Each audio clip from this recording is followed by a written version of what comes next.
મધદરિયે એટીએસનું mega operation, Irani સ્મગલરોનો ખેલ ખલાસ, ઈરાનનું connection, Punjab destination અને મધદરિયે એટીએસનું દિલ ધડક મિશન. શું સમુદ્રના મોજા સ્મગલરોને બચાવી શક્યા? ગુજરાતનો દરિયો જાણે ડ્રગ્સ માફિયાઓ માટે સોફ્ટ ટાર્ગેટ બની રહ્યો છે. પણ આ વખતે એટીએસ અને કોસ્ટગાર્ડે એવો ચક્રવ્યૂહ રચ્યો ને કે સ્મગલરને ભાગવાનો મોકો પણ ના મળ્યો. વાત છે ઈરાનના ડ્રગ સ્મગલર હાજી ફિદાની, જેણે ઈરાનના કોનારક બંદરથી પોરબંદર માટે ડ્રગ્સનો મોટો જથ્થો રવાના કર્યો. પણ તેને ખબર નહોતી મધદરિયે તેનું સ્વાગત કરવા માટે એટીએસ પહેલેથી જ તૈયાર છે. દરિયામાં એક નહીં, બે નહીં, પણ પૂરા 140 નોટિકલ માઇલ દૂર એટીએસ અને કોસ્ટગાર્ડનું 10 કલાક લાંબુ ઓપરેશન ચાલ્યું. અને હતી બાજ નજર. સ્મગલરો બહુ સ્માર્ટ બનતા હતા. તેમણે શું કર્યું? નાની અને હાઈ સ્પીડ બોટનો ઉપયોગ કર્યો. તેમને લાગ્યું કે નાની બોટ હશે તો કોસ્ટગાર્ડની નજરથી બચી જશે. પણ ભાઈ, બાજ નજરથી બચવું મુશ્કેલ છે. બોટ પકડાઈ અને અંદરથી મળ્યા બે ઈરાની શખ્સો, અબ્દુલ મજીદ અને અબ્દુલ સતાર. તેમની પાસેથી શું મળ્યું? 203 કિલો સફેદ ઝેર, એટલે કે 203 પેકેટ ડ્રગ્સ.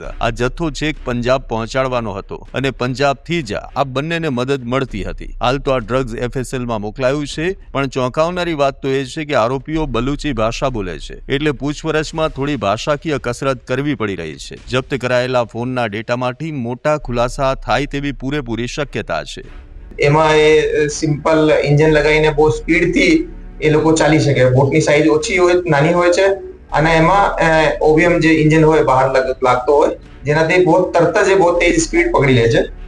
એના પાસેથી જ્યારે એની ચેકિંગ કરવામાં આવેલી તો 203 પેકેટ મળ્યા છે.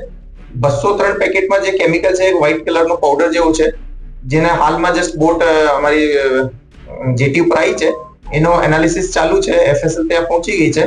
પ્રાઇમા ફેસી જે છે કે જે આપણો હિરોઈનનો જે ટ્રેડિશનલ જે ડ્રગ કિટ છે એની અંદર એ કેમિકલ ડિટેક્ટ નથી થઈ રહ્યો, તો એને આગળ જે એફએસએલ માં મોકલવાની કામગીરી ચાલુ છે અને એના વિરુદ્ધમાં બંને વિરુદ્ધમાં એફઆઈઆર લેવાની કામગીરી ચાલુ છે. એ બાબતે આ બંનેનો અમે એની પાસેથી એક ફોન મળ્યો છે, આપણે બતાવવા માંગીએ છીએ, અને ફોનની અંદર થોડો ઘણો ડેટા છે જેના આધારે અમને એમાં થોડી આગળ મળશે એવી અમને લાગે છે. લોકલ અમને અમારી જે ઇન્ફોર્મેશન છે એમાં પંજાબ થી કોઈ માણસે ડિલિવરી લેવાનો હતો. આ જે ડિલિવરી છે એના માટે અમારે પંજાબના થોડા ઘણા જે શંકાસ્પદ લોકો છે આની ચેકિંગ પણ ચાલુ છે. પરંતુ આપ જાણો છો કે નાર્કોટિક્સના કેसेस હોય, એવા કોઈ પણ કેसेस હોય, એમાં પોઝિશન અને એવિડન્સ પણ ઇમ્પોર્ટન્ટ હોય છે. તો એના ઉપર અમે કામગીરી કરશું અને ફોલોઅપ ક્યાંય હશે તો આપને આપીશું. અગાઉ પણ એટીએસે પોરબંદર અને ઓખામાંથી આરોપીઓને દબોચ્યા. અને આ ત્રીજી વખત છે કે જ્યારે સ્મગલરોનો સ્પીડ બોટ વાળો પ્લાન ફેલ થઈ ગયો છે. ત્યારે સલામ છે આપણા જાબાઝ જવાનોને.